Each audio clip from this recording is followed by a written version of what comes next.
What's going on, everybody? So today's fragrance news is going to be from the house of Ferrari, because why? I'm the Ferrari guy, unfortunately without a paycheck, and I don't see that changing this year in 2018. God, man, I wish I would, because I have plugged so many fragrances from this company, but yeah, it's all good. So this fragrance I actually had in my collection for quite a while, believe it or not. I was hoping to do an exclusive. I got lazy and I procrastinated, and my friend Joy actually beat me to the punch. Today we're not going to do it from the Essence line, but we're going to be doing a really good scent, and that is Ferrari Man In Red. So this scent was actually launched in 2015. The notes behind this, now the top notes, you got bergamot, red apple, and cardamom, with the mid being lavender, plum, and orange blossom, and the base is cedar, ladamum, and tonka bean. So I did spray this on my hand about 25 minutes ago, so it's had a long time to develop. The reason being is because this video is take after take, just because shit keeps happening and I get distracted pretty easily.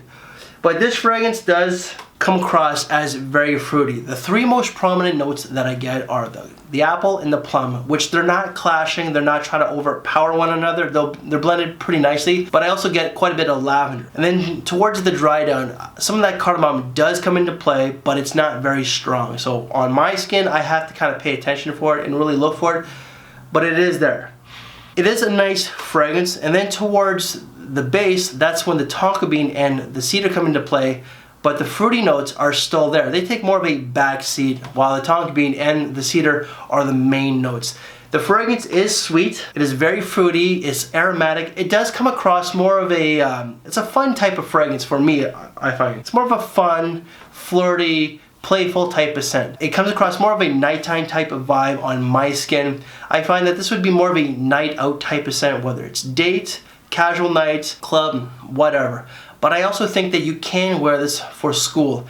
Versatility on this it's really not all that good. I personally wouldn't really wear this to the office.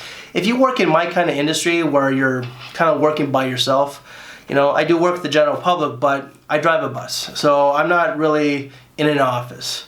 I think that you can wear this, you know, and that's where I was testing this one. Longevity for an eau de toilette, great, 9 to 10 hours. Projection is 3. Seasons, this would be best suited for the fall and winter, maybe even the transition from winter to spring when it's a little bit cold out there still. I have smelled fragrances that do contain the note of apple, but with the plum note, it's a little bit too heavy for that. It really is mostly a colder season fragrance.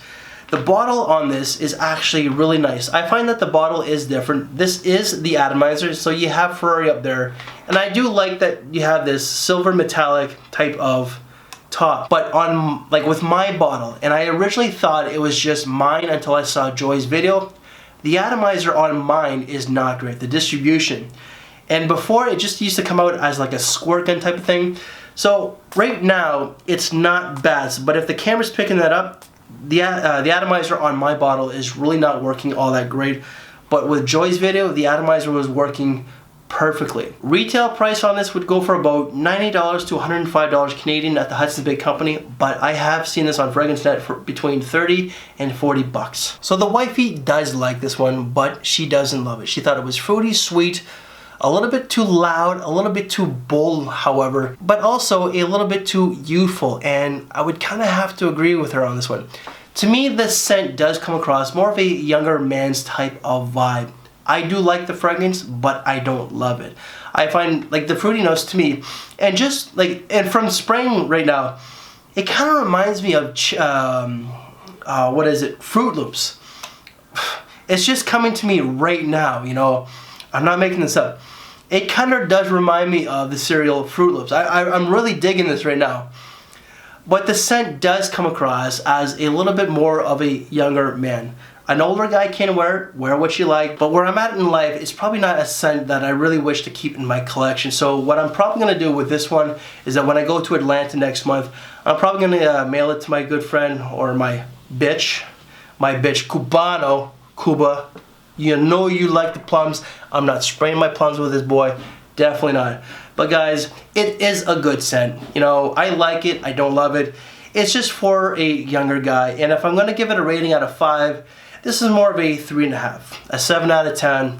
but it's just something that I do not wish to have in my collection, but it is still a good scent. So guys, that is it for Ferrari Man in Red. If you like this video, please give it a big thumbs up. Share the video, subscribe if you haven't. Kuba, I'm going to be sending this to you, my friend. So guys, thank you for your time, take care, and I'll see you later.